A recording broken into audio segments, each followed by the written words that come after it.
Hello दोस्तों, कैसे हो आप सभी। मैं विपिन यादव, मोटिवेशनल स्पीकर। दोस्तों, रिच डैड पुअर डैड जो बुक अपनी ऑडियो बुक के रूप में चल रही थी, आज उसका पार्ट सेकंड अपन शुरू करने वाले हैं। पार्ट सेकंड दोस्तों यहाँ स्टार्ट हो रहा है अध्याय 2 से, और इसमें सबक 1 है जिसका नाम है अमीर लोग पैसे के लिए काम नहीं करते हैं। तो दोस्तों उसको अपन क्या करें, शुरू कर रहे हैं। डैडी, क्या आप मुझे बता सकते हैं कि अमीर कैसे बना जाए। यह सुनते ही मेरे डैडी ने अपना शाम का अखबार नीचे रख दिया। बेटे, तुम अमीर क्यों बनना चाहते हो। क्योंकि आज जिम्मी की मम्मी अपनी नई कैडली कार में आई और वे लोग पिकनिक पर अपने समुद्र तट वाले घर पर जा रहे थे। जिम्मी अपने साथ अपने 3 दोस्तों को ले गया,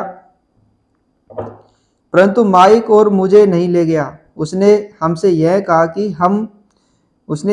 कि वह हमें इसलिए नहीं ले जाएगा क्योंकि हम लोग गरीब बच्चे थे।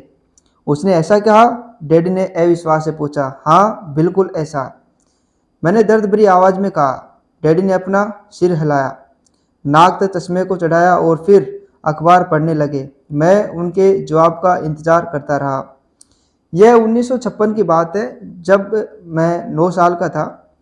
किस्मत की बात थी कि मैं उसी पब्लिक स्कूल में जाता था जिसमें अमीर लोगों के बच्चे पढ़ते थे।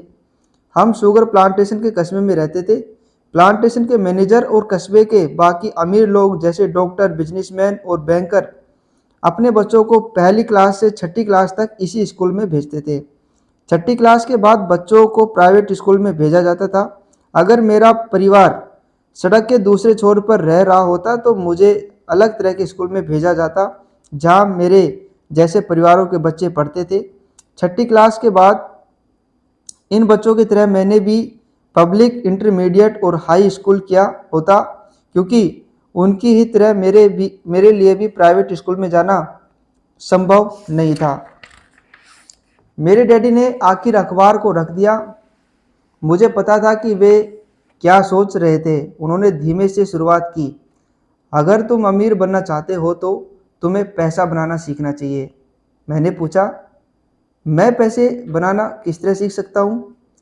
अपने दिमाग के इस्तेमाल से, उन्होंने मुस्कुराते हुए कहा, जिसका असली मतलब यह था, बस मैं तुम्हें इतना ही बता सकता हूँ, या मैं इसका जवाब नहीं जानता, इसलिए मुझे तंग मत करो। एक साझेदारी हुई। अगली सुबह मैंने अपने सबसे अच्छे दोस्त माइक को अपने डैडी की बातें बताई। जहाँ तक मुझे याद है, उस स्कूल में मैं और माइक ही 2 गरीब बच्चे थे। माइक भी मेरी ही तरह था, क्योंकि वह भी किस्मत की वजह से ही उस स्कूल में था। ऐसा लगता था जैसे किसी ने कस्बे में स्कूलों की सरहदें तय कर दी थी, और इसी कारण हम लोग अमीर बच्चों के स्कूल में पढ़ रहे थे। सच कहा जाए तो हम लोग गरीब नहीं थे, परंतु हमें ऐसा लगता था क्योंकि बाकी सभी बच्चों के पास नए बेसबॉल ग्लव्स, नई साइकिलें और हर चीज़ नई होती थी। मम्मी और डैडी ने हमें ज़रूरत की सभी चीज़ें दी थी, जैसे खाना, घर, कपड़े, लेकिन इससे ज़्यादा कुछ नहीं। मेरे डैडी कहा करते थे, अगर तुम्हें कोई चीज़ चाहिए तो उसके लिए काम करो। हमें बहुत सी चीज़ें चाहिए थी, लेकिन 9 साल के बच्चों के करने के लिए ज़्यादा काम मौजूद नहीं थे। माइक ने पूछा, तो पैसा कमाने के लिए हमें क्या करना चाहिए। मैं नहीं जानता, मैंने कहा, लेकिन क्या तुम इस काम में मेरे पार्टनर बनना चाहते हो। वह राजी हो गया, और उस शनिवार की सुबह माइक मेरा पहला बिजनेस पार्टनर बन गया। हम दोनों पूरी सुबह यही सोचते रहे कि पैसा किस तरह कमाया जाए। कभी कभार हम उन बेफिक्र बच्चों के बारे में बात करते रहे जो जिम्मी के समुद्र तट वाले घर पर मजे कर रहे होंगे। इससे थोड़ी चोट पहुंचती थी, परंतु यह चोट अच्छी थी, क्योंकि इसने हमें यह सोचने के लिए प्रेरित किया कि पैसा कैसे कमाया जाए। आखिरकार उस दोपहर को हमारे दिमाग में बिजली कौंध गई। यह एक ऐसा विचार था जो माइक ने किसी विज्ञान की किताब में पढ़ा था। रोमांचित होकर हमने अपने हाथ मिलाए और पार्टनरशिप के पास अब एक बिजनेस था। अगले सुबह अगले कुछ हफ्तों तक मैं और माइक आसपास के इलाकों में दौड़ भाग करते रहे। हम दरवाजों पर दस्तक देते थे और पड़ोसियों से कहते थे कि वे अपने इस्तेमाल किए हुए टूथपेस्ट ट्यूब हमारे लिए रख लें। हैरत से हमें देखते हुए ज़्यादातर लोगों ने मुस्कुराकर अपनी बात मान ली। कुछ ने हमसे पूछा कि हमें टूथपेस्ट ट्यूब क्यों चाहिए। इसके जवाब में हमने कहा, हम आपको यह नहीं बता सकते, यह एक बिजनेस सीक्रेट है। सप्ताह गुजरते गए और मेरी माँ बहुत दुखी हो गई। अपने कच्चे माल को इकट्ठा करने के लिए हमने जो जगह चुनी थी वह उनकी वॉशिंग मशीन के ठीक पास थी। एक भूरे कार्डबोर्ड के डिब्बे में जिसमें कभी केचप की बोतलें रखी रहती थी, हमारे इस्तेमाल किए हुए टूथपेस्ट के ट्यूब्स की संख्या बढ़ने लगी। आखिर एक दिन माँ के सब्र का बांध टूट गया। पड़ोसियों के मुड़े तुड़े और इस्तेमाल किए हुए टूथपेस्ट ट्यूब्स को देखते देखते वे ऊब गई थी।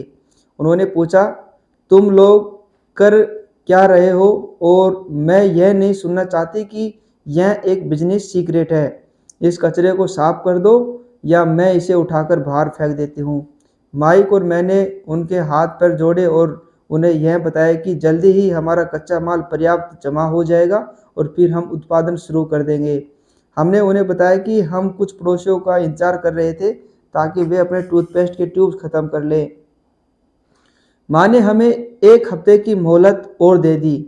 उत्पादन शुरू होने की तारीख करीब आ गई थी। दबाव बढ़ चुका था। हमारे वेयर हाउस के मालिक यानी मेरी माँ ने हमारी पहली पार्टनरशिप कंपनी को जगह खाली करने का नोटिस थमा दिया था। अब माई का काम यह था कि वह पड़ोसियों को अपने टूथपेस्ट जल्दी ख़त्म करने के लिए कहे और साथ में यह भी जोड़ दे, दांत के डॉक्टर का कहना है कि दिन में कई बार ब्रश करना चाहिए। मैं उत्पादन की प्रक्रिया को ठीक ठाक करने में जुट गया। एक दिन मेरे डैडी अपने एक दोस्त के साथ कार में बैठकर पोर्च में आए और उनके आश्चर्य का ठिकाना नहीं रहा जब उन्होंने वहां 9 साल के 2 बच्चों को उत्पादन की प्रक्रिया में पूरी गति से जुटे देखा। हर जगह बारीक सफ़ेद पाउडर बिखरा हुआ था। एक लंबी मेज पर स्कूल से लाए गए दूध के छोटे कार्टून थे और हमारे परिवार की हिबाची ग्रिल लाल दहकते कोयलों के साथ अधिकतम गर्मी पर जल रही थी। डैडी सावधानी से चलकर हमारे करीब आए, क्योंकि हमारे उत्पादन की प्रक्रिया ने पोर्च पर कब्जा कर लिया था, इसलिए उन्हें कार बाहर ही खड़ी करनी पड़ी। अब जब वे और उनके दोस्त पास आए तो उन्होंने कोयले के ऊपर रखा एक स्टील का बर्तन देखा जिसमें टूथपेस्ट के ट्यूब पिघल रहे थे। उन दिनों टूथपेस्ट प्लास्टिक के ट्यूब्स में नहीं आते थे, ट्यूब शीशे के बने होते थे।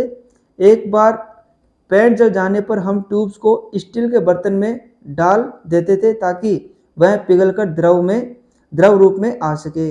इस पिघले हुए शीशे को हम छोटे छेद वाले दूध के कार्टनों में डाल रहे थे। दूध के इन कार्टनों में प्लास्टर पेरिस भरा था। हर तरफ फैला सफ़ेद पाउडर प्लास्टर ही था जिसमें हमने पानी मिलाया था। जल्दबाजी में मैंने उसके बैग को गिरा दिया था और पूरी ज़मीन ऐसी लग रही थी कि जैसे वहाँ अभी अभी बर्फ़ का तूफान आया हो।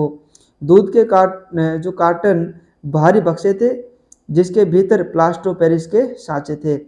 मेरे डैडी और उनके दोस्त हमें देखते रहे और हम पिघले हुए शीशे को प्लास्टर ऑफ पेरिस के क्यूब के ऊपर से छोटे से छेद में डालते रहे। संभल कर, मेरे डैडी ने कहा। मैंने बिना सिर उठाए हामी भर दी। आखिरकार जब शीशे को डालने का काम खत्म हो गया तो मैंने स्टील के बर्तन को नीचे रख दिया और फिर अपने डैडी की तरफ देखकर मुस्कुराया। उन्होंने हल्की मुस्कान के साथ पूछा, तुम लोग क्या कर रहे हो? हम वही कर रहे हैं जो आपने बताया था, अमीर बनने जा रहे हैं, मैंने कहा। हाँ, माइक ने सिर को हिलाते हुए और मुस्कुराते हुए कहा। हम दोनों पार्टनर हैं, डैडी ने पूछा। और इन प्लास्टर के सांचों में क्या है? देखिए, मैंने कहा, इसमें एक बहुत अच्छी चीज़ है। छोटे हथौड़े से मैंने सील को ठोका जिससे भारी खोल टूट गया। सावधानी से मैंने ऊपर के आधे प्लास्टर को हटाया और जस्ते का एक सिक्का बाहर गिर गया। हे भगवान, मेरे डैडी ने कहा। तो तुम लोग जस्ते के सिक्के डाल रहे थे? बिल्कुल सही, माइक ने कहा। हम वही कर रहे थे जैसा आपने हमसे कहा था, हम पैसा बना रहे थे। मेरे डैडी के दोस्त जोर से हंसने लगे। मेरे डैडी भी मुस्कुराए और उन्होंने अपना सिर हिलाया। उनके सामने आग और टूथपेस्ट की ट्यूब्स के बक्से के साथ सफ़ेद धूल में लिपटे 2 बच्चे खड़े थे जो इस कान से उस कान तक खुलकर मुस्कुरा रहे थे। उन्होंने हमसे कहा कि हम सब कुछ छोड़कर उनके साथ चलें और घर के सामने वाली सीढ़ी पर बैठे। मुस्कुराते हुए उन्होंने हमें जालसाजी शब्द का मतलब समझाया। हमारे सपने धराशायी हो गए थे। तो आपका मतलब है कि यह गैरकानूनी है? माइक ने कांपती आवाज में पूछा। छोड़ो भी, डैडी के दोस्त ने कहा। हो सकता है कि बच्चे अपनी जन्मजात प्रतिभा को विकसित कर रहे हो। मेरे डैडी उन्हें घूरते रहे। हाँ, यह गैरकानूनी है, डैडी ने नरमी से कहा, परंतु तुम लोगों ने यह साबित कर दिया कि तुम में बहुत ज़्यादा रचनात्मक और मौलिक विचार है। इसी तरह आगे बढ़ते रहो, मुझे तुम पर गर्व है। निराश होकर माइक और मैं तकरीबन 20 मिनट तक चुपचाप अपना सिर पकड़कर बैठे रहे। इसके बाद हमने सारा अटाला साफ करना शुरू किया। पहले ही दिन हमारा बिजनेस चौपट हो गया था। पाउडर साफ करते हुए मैंने माइक की ओर देखा और कहा, मुझे लगता है जिम्मी और उसके दोस्त ठीक कहते हैं, हम सचमुच गरीब हैं। जब मैंने यह कहा तब डैडी बस जाने ही वाले थे। बच्चों, उन्होंने कहा, तुम गरीब तभी कहलाओगे जब तुम लोग हार मान लोगे। सबसे महत्वपूर्ण चीज़ यह है कि तुमने कुछ नहीं किया। ज़्यादातर लोग केवल अमीर बनने के बारे में बातें करते रहते हैं और उसके सपने देखते रहते हैं। तुमने कुछ किया है। मुझे तुम दोनों पर गर्व है। मैं एक बार फिर से यही कहूँगा, आगे बढ़े चलो, हार मत मानो। माइक और मैं खामोश खड़े रहे। वे शब्द सुनने में अच्छे थे, परंतु हमें यह पता नहीं था कि हमें क्या करना चाहिए। तो ऐसा क्यों है डैडी कि आप अमीर नहीं हैं? मैंने पूछा। क्योंकि मैंने एक स्कूल टीचर बनने का फैसला किया था। स्कूल के टीचर अमीर बनने के बारे में नहीं सोचते, हम सिर्फ पढ़ाना पसंद करते हैं। काश कि मैं तुम लोगों की मदद कर सकता, परंतु हकीकत में मैं यह नहीं जानता कि दौलत कैसे कमाई जाती है। माइक और मैं पलटे और अपने सफाई अभियान में जुट गए। डैडी ने कहा, अगर तुम लोग यह सीखना ही चाहते हो कि अमीर कैसे बना जाता है तो मुझसे मत पूछो। माइक, तुम अपने डैडी से यह सवाल पूछो। मेरे डैडी? माइक ने हैरानी से कहा। हाँ, तुम्हारे डैडी। मेरे डैडी ने मुस्कुराकर दोहराया। तुम्हारे डैडी और मेरा बैंकर एक ही है और मैं तुम्हारे डैडी की बहुत तारीफ करता है। उसने मुझे कई बार यह बताया कि पैसा बनाने में तुम्हारे डैडी का कोई जवाब नहीं है। मेरे डैडी? माइक ने एक बार फिर हैरानी से पूछा। फिर ऐसा क्यों कि स्कूल के अमीर बच्चों की तरह हमारे पास शानदार कार और आलीशान बंगला नहीं है? शानदार कार और आलीशान बंगले के होने का यह मतलब नहीं होता कि आप निश्चित रूप से अमीर हैं या आप पैसा बनाने की कला जानते हैं। डैडी ने जवाब दिया। जिम्मी के डैडी शुगर प्लांटेशन में काम करते हैं। उनमें और मुझ में ज़्यादा फर्क नहीं है। वे एक कंपनी के लिए काम करते हैं और मैं सरकार के लिए। कंपनी उन्हें कार खरीद कर दे देती है। इस समय शक्कर की कंपनी आर्थिक संकट में फंसी हुई है और जिम्मी के डैडी के पास जल्द ही कुछ नहीं बचेगा। तुम्हारे डैडी अलग है माइक। ऐसा लगता है कि वे एक साम्राज्य बनाने जा रहे हैं और मेरा अंदाज है कि कुछ ही सालों में वे बहुत अमीर बन जाएंगे। यह सुनकर माइक और मैं एक बार फिर रोमांचित हो गए। नए उत्साह से हमने अपने डूबे हुए व्यवसाय के कचरे को साफ करना शुरू कर दिया। जब हम सफाई कर रहे थे तो हमने यह भी योजना बना ली कि कब और कैसे माइक के डैडी से बात की जाए। समस्या यह थी कि माइक के डैडी बहुत ज़्यादा काम करते थे और देर रात तक घर नहीं लौटते थे। माइक के डैडी के पास कई warehouse, construction company, stores की श्रृंखला और 3 रेस्टोरेंट थे। रेस्टोरेंटों के कारण ही उन्हें घर लौटने में देर हो जाती थी। सफाई खत्म करने के बाद माइक बस पकड़कर अपने घर चला गया। वह अपने डैडी से बात करने वाला था, चाहे वे कितनी ही देर से घर लौटे, और उनसे पूछने वाला था कि क्या वे हमें अमीर बनने की तरकीब सिखाने के लिए तैयार हैं।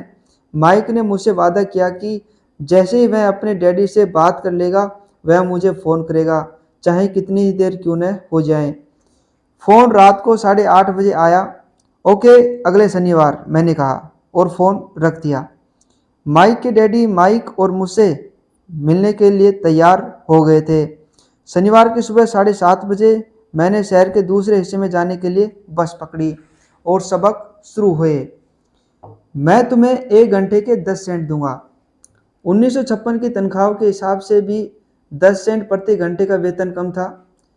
माइकल और मैं सुबह 8 बजे उसके डैडी से मिले। वे पहले से ही व्यस्त थे और उनके पास 1 घंटे से भी ज़्यादा का काम मौजूद था। जब वह उनके साधारण छोटे और साफ घर के सामने पहुंचा तो मैंने देखा कि उनका कंस्ट्रक्शन सुपरवाइजर अपने पिकअप ट्रक में वहां से जा रहा था।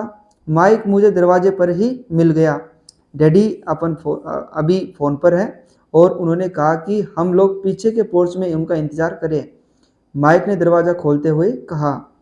जब मैंने उस पुराने घर की दहलीज के अंदर कदम रखा तो लकड़ी के पुराने फर्श की चरमराहट सुनाई दी। दरवाजे के भीतर सस्ती सी चटाई थी। चटाई वहाँ इसलिए रखी गई थी ताकि फर्श पर पड़े अनगिनत कदमों के निशानों को छुपाया जा सके। हालांकि वह साफ थी, पर यह स्पष्ट दिखता था कि उसे बदल देना चाहिए। जब मैं सक्रिय लिविंग रूम में घुसा तो मेरा दम घुटने लगा था। वहाँ पुराने फर्नीचर की बू आ रही थी और निश्चित रूप से उस फर्नीचर को संग्रहालय में होना चाहिए था। सोफे पर 2 महिलाएं बैठी थी जिनकी उम्र मेरी माँ से थोड़ी ज़्यादा होगी। महिलाओं के सामने एक पुरुष मजदूरों के कपड़ों में बैठा हुआ था। उसने खाकी पैंट और खाकी शर्ट पहन रखा था।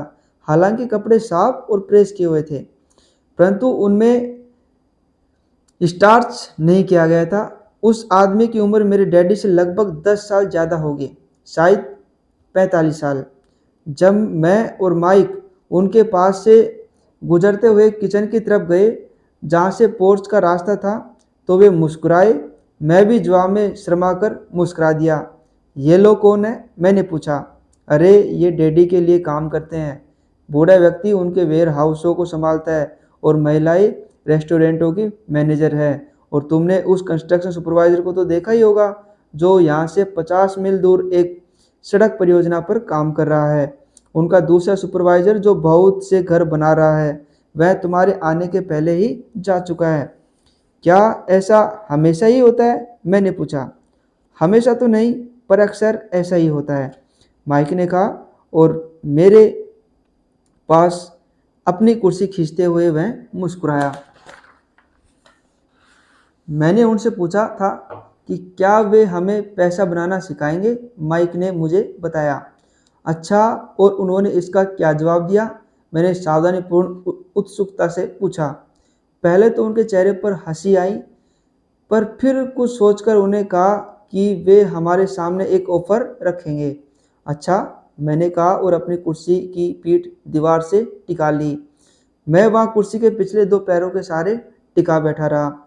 माइक ने भी ऐसा ही किया। क्या तुम्हें पता है कि वे कौन सा ऑफर देने वाले हैं? मैंने पूछा। नहीं, पर हमें जल्दी ही इसका पता चल जाएगा। अचानक माइक के डैडी उस पुराने दरवाजे से घुसकर पोर्च में दाखिल हुए। माइक और मैं अपने पैरों पर कूद गए। आदर के कारण नहीं, बल्कि इसलिए कि हम चौंक गए थे। तो बच्चों तैयार? माइक के डैडी ने एक कुर्सी हमारे पास खिसकाते हुए पूछा। हमने अपने सिर हिलाए और अपनी कुर्सी को दीवार के पास से खींचकर उनके पास रख ली। वे एक विशाल शरीर के मालिक थे, लगभग 6 फीट ऊंचे और 200 पाउंड वजनी। मेरे डैडी इससे ऊंचे थे, लगभग इसी वजन के, और माइक के डैडी से 5 साल बड़े। वे लगभग एक जैसे ही थे, हालांकि दोनों एक ही प्रजाति के नहीं थे। हो सकता है कि उनकी ऊर्जा एक सी हो। माइक का कहना है कि तुम पैसा कमाना सीखना चाहते हो। क्या यह सही है रॉबर्ट? मैंने तत्काल सहमति में अपना सिर हिलाया।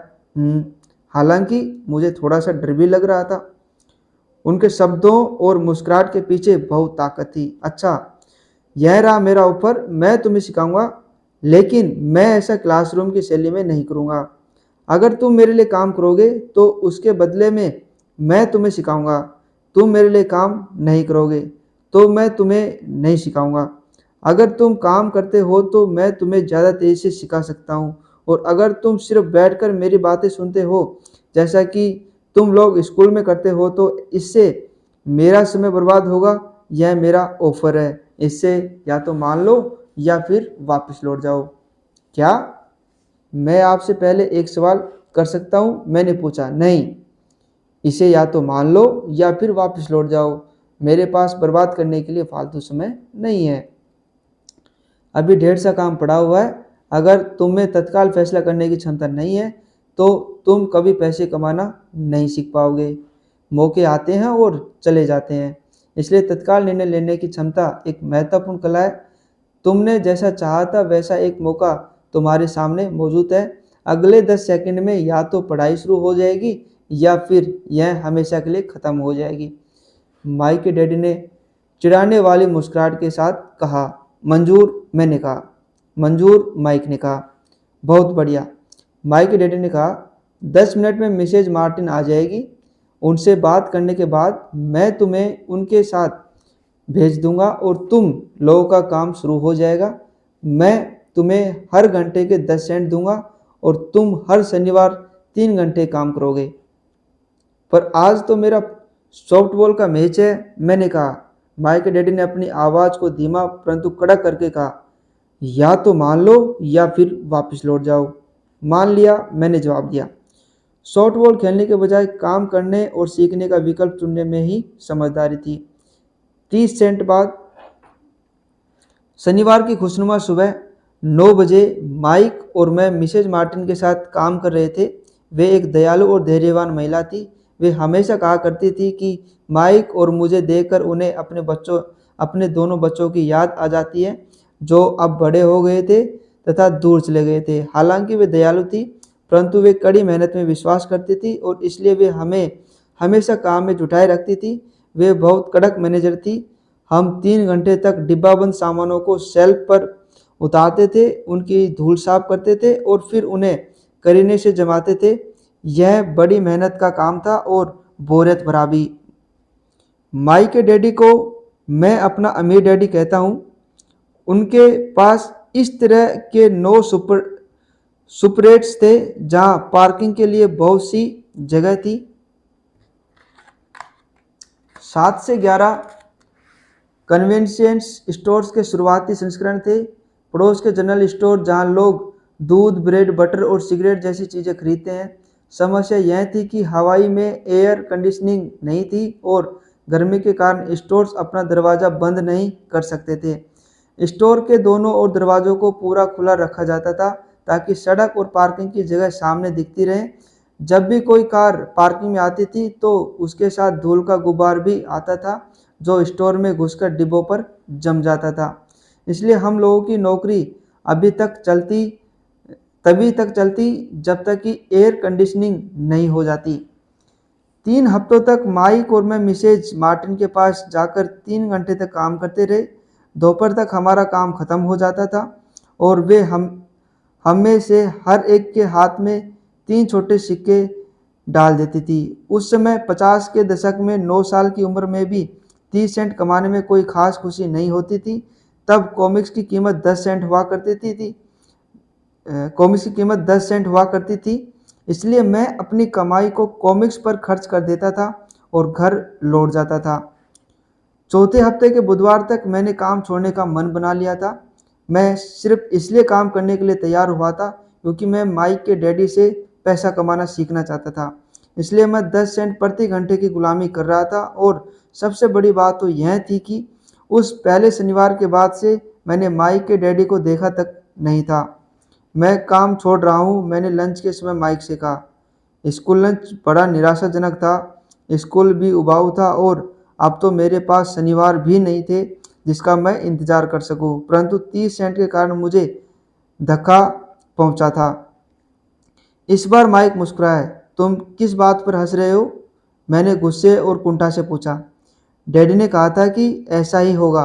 उन्होंने कहा था कि जब तुम काम छोड़ने का फैसला कर लो तब वे तुमसे मिलना चाहेंगे। क्या? मैंने आवेश में पूछा। क्या वे मेरे उकता जाने का इंतजार कर रहे थे? कुछ माइक ने कहा। मेरे डैडी जरा अलग किस्म के हैं। उनका सिखाने का तरीका तुम्हारे डैडी के पढ़ाने के तरीके से बिल्कुल अलग है। तुम्हारे मम्मी डैडी बहुत बातें करते हैं, दूसरी तरफ मेरे डैडी बहुत कम बोलते हैं।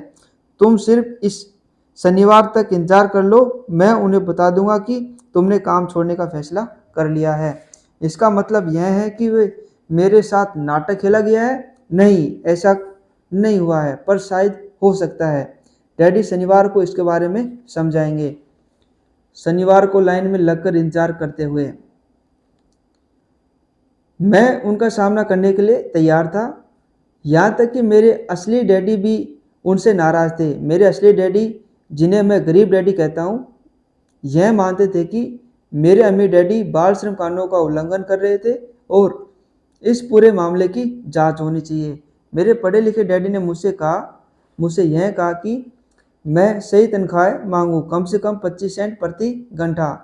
मेरे गरीब डैडी ने मुझसे कहा कि अगर मेरी तनख्वाह नहीं बढ़ती है तो मुझे तत्काल नौकरी छोड़ देनी चाहिए, और वैसे भी तुम्हें उस घटिया काम की कोई ज़रूरत नहीं है, मेरे गरीब डैडी ने झल्ला कर कहा। शनिवार को सुबह 8 बजे मैं एक बार फिर माई के घर के उसी पुराने दरवाजे के अंदर घुस रहा था। कुर्सी पर बैठो और लाइन में इंतजार करो, माई के डैडी ने मेरे घुसते ही कहा। फिर वे अंदर जाकर अपने छोटे से ऑफिस में बैठ गए जो बेडरूम के पास था। मैंने कमरे में चारों तरफ देखा परंतु मुझे माइक नहीं दिखा। अजीब सा महसूस करते हुए मैं उन्हीं दोनों महिलाओं के बगल में बैठ गया जो मुझे 4 हफ्ते पहले वहीं पर मिली थी। वे मुस्कुराई और सोफे पर थोड़ी सी खिसक गई ताकि मैं भी बैठ सकूं। 45 मिनट गुजर गए थे और मैं उबल रहा था। दोनों महिलाएं उनसे मिलकर तकरीबन 30 मिनट पहले वहां से जा चुकी थी। एक बूढ़ा सा आदमी वहां 20 मिनट तक बैठा और फिर वह भी निकलकर चला गया। घर खाली था और हवाई में खुशनुमा सुबह को मैं सीलन भरे अंधेरे लिविंग रूम में बैठा हुआ था और इस बात का इंतजार कर रहा था कि एक लालची और बच्चों का शोषण करने वाला आदमी मुझसे बातें करें और मैं सुन सकता था कि वे फोन पर बातें कर रहे थे, ऑफिस में इधर उधर के काम कर रहे थे और मुझे नज़रअंदाज कर रहे थे।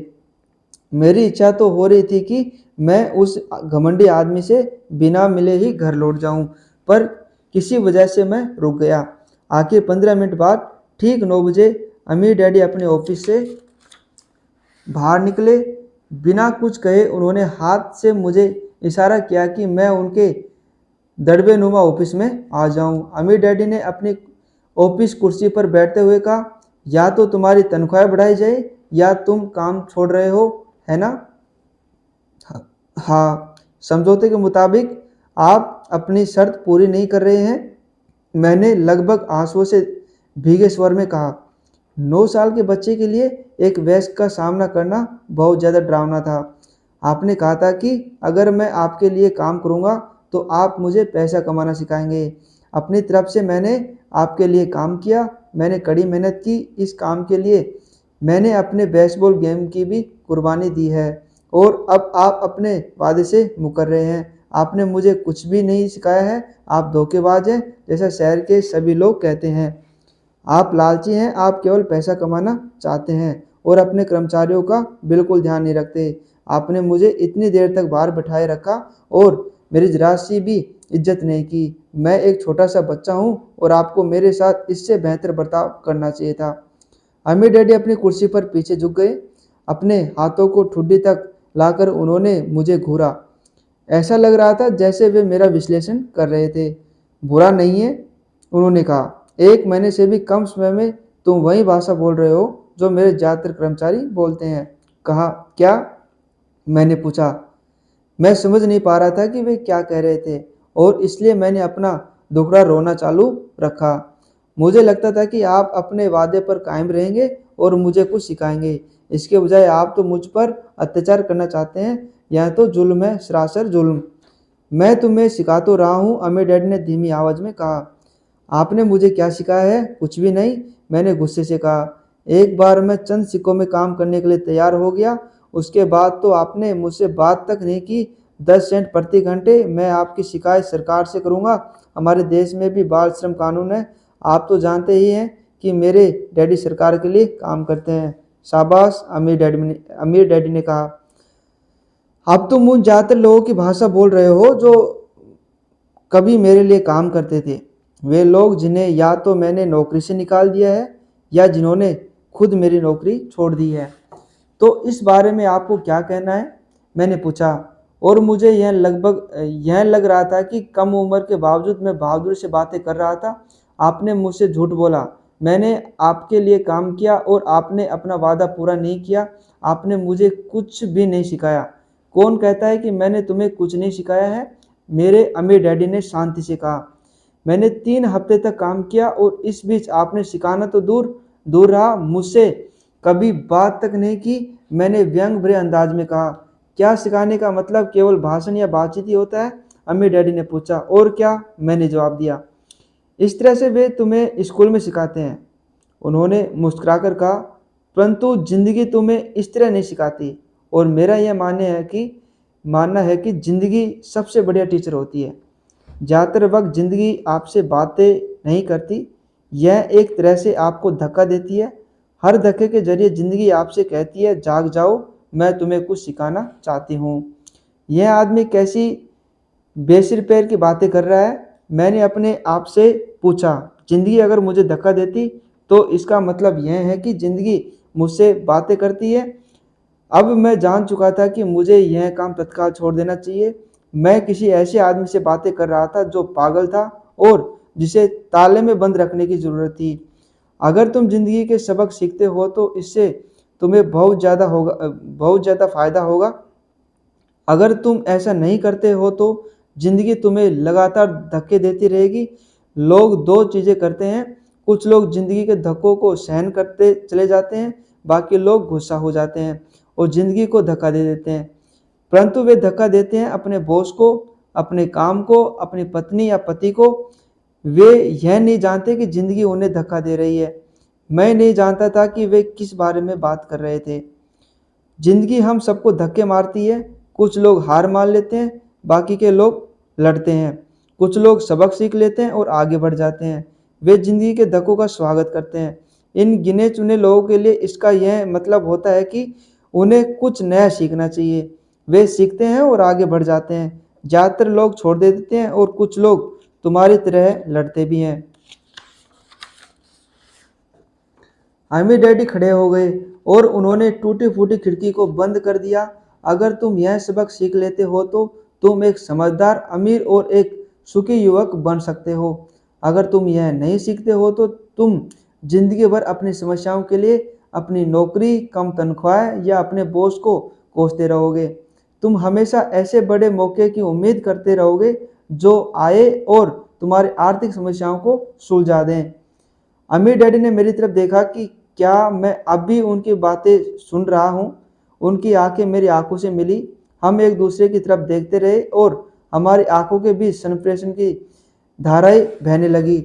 आखिर जब मैं उनके संदेश का मतलब समझ गया तो मैंने अपनी नज़रें झुका ली।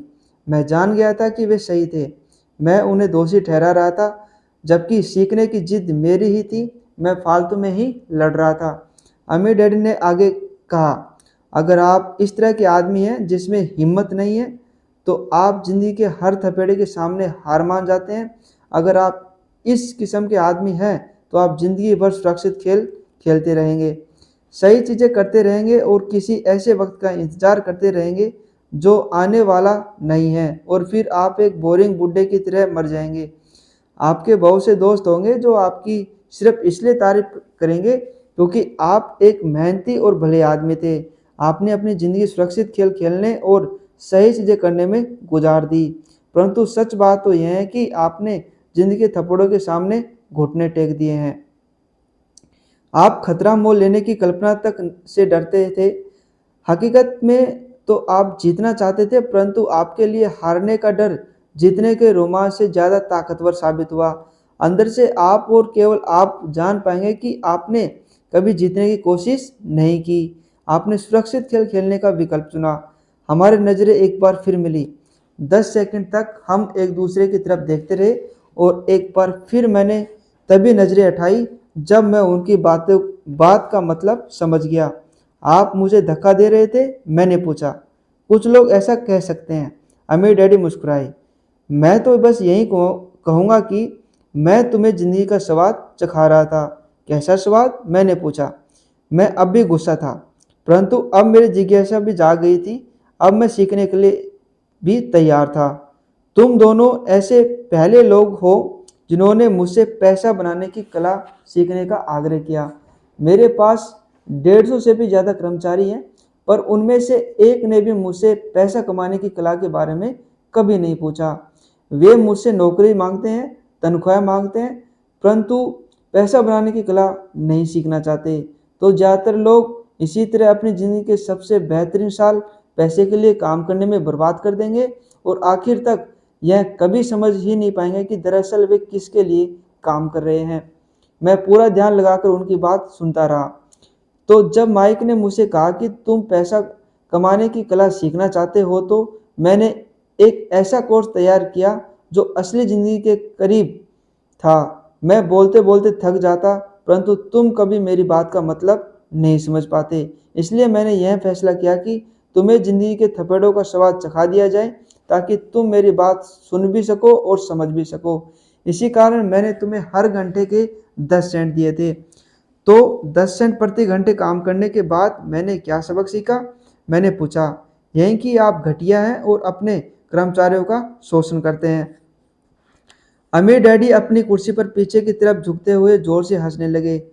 जब उनकी हंसी बंद हुई तो उन्होंने कहा, अच्छा होगा अगर तुम अपना सोचने का नज़रिया बदल लो। मुझे समस्या मत मानो, मुझे दोष देना छोड़ दो। अगर तुम सोचते हो कि तुम्हारी समस्या मैं हूँ, तो तुम्हें मुझे बदलना होगा। इसके बजाय अगर तुम्हें यह लगता है कि तुम्हारी समस्या तुम खुद हो, तो तुम खुद को बदल सकते हो, सीख सकते हो और ज़्यादा समझदार बन सकते हो। ज़्यादातर लोग चाहते हैं कि दुनिया का हर आदमी बदल जाए, बस हम खुद नहीं बदले। मैं तुम्हें यह बता दूं कि किसी दूसरे को बदलने से ज़्यादा आसान यह है कि हम खुद को बदल लें। मैं आपकी बात ठीक से समझ नहीं पाया। मैंने कहा, अपनी समस्याओं के लिए मुझे दोष देना छोड़ दो, अमीर डैडी ने अधीरता से कहा। पर आपने मुझे सिर्फ 10 सेंट का ही वेतन दिया, तो तुमने क्या सीखा? अमीर डैडी ने मुस्कुराकर पूछा। यही कि आप घटिया हैं, मैंने शरारत भरी मुस्कान के साथ कहा। अच्छा, तो तुम यह सोचते हो कि समस्या मैं हूँ? अमीर डैडी ने कहा। वो तो आप हैं ही। खैर, इसी तरीके से सोचते रहो और तुम जिंदगी भर कुछ नहीं सीख पाओगे। अगर तुम्हारा नज़रिया यही है कि समस्या मैं हूँ, तो तुम्हारे पास क्या विकल्प रह जाते हैं? अगर आप मेरी तनख्वाह नहीं बढ़ाते या मुझे ज़्यादा इज्जत नहीं देते हैं, तो मैं काम छोड़कर चला जाऊँगा। ठीक कहा, अमीर डैडी ने कहा। और ज़्यादातर लोग यही करते हैं, वे काम छोड़कर चले जाते हैं और दूसरी नौकरी की तलाश करते हैं, जहां उन्हें बेहतर मौके और ज़्यादा अच्छी तनख्वाह मिले। उन्हें यह गलतफहमी होती है कि नई नौकरी या ज़्यादा तनख्वाह से उनकी समस्या सुलझ सकती है। ज़्यादातर मामलों में ऐसा नहीं होता। तो समस्या किस तरह सुलझ सकती है? मैंने पूछा। 10 सेंट प्रति घंटे के हिसाब से तनख्वाह लेकर मुस्कुराते हुए। अमीर डैडी मुस्कुराई। यही बाकी के लोग करते हैं। वे यह जानते हुए हुए भी कम तनख्वाह में काम करते हैं, क्योंकि नौकरी छूट जाने पर उनका और उनके परिवार का पेट कैसे भरेगा। इसलिए मन मसोड़ कर वे नौकरी करते हैं और यह सोचकर तनख्वाह बढ़ने का इंतजार करते हैं कि ज़्यादा पैसा आने से समस्या सुलझ जाएगी। ज़्यादातर लोग ऐसा ही सोचते हैं और कड़ी मेहनत करते हुए दूसरी नौकरी भी कर लेते हैं, परंतु उसमें भी उन्हें तनख्वाह कम ही मिलती है। मैं फर्श को घूरता रहा। अब मैं अमीर डैडी के सबक को समझने लगा था। मुझे यह एहसास हो गया था कि यह ज़िंदगी का स्वाद है। आखिरकार मैंने ऊपर की ओर देखा और अपना सवाल दोहराया, तो फिर यह समस्या किस तरह सुलझेगी? इस सवाल के जवाब में अमीर डैडी ने मुझे वह बेशकीमती नज़रिया दिया जो उन्हें अपने कर्मचारियों और मेरे गरीब डैडी से अलग करता था, और जिसकी बदौलत वे हवाई के सबसे अमीर आदमी बनने वाले थे, जबकि मेरे पढ़े लिखे गरीब डैडी जिंदगी भर पैसे की तंगी से जूझने वाले थे। यह एक अद्भुत नज़रिया था जिसने मेरी ज़िंदगी का नक्शा ही बदल दिया। अमीर डैडी ने बार बार मुझे यह नज़रिया याद दिलाया, जिसे मैं पहला सबक कहूँगा। गरीब और मध्य वर्गीय लोग पैसे के लिए काम करते हैं और अमीरों के लिए पैसा काम करता है।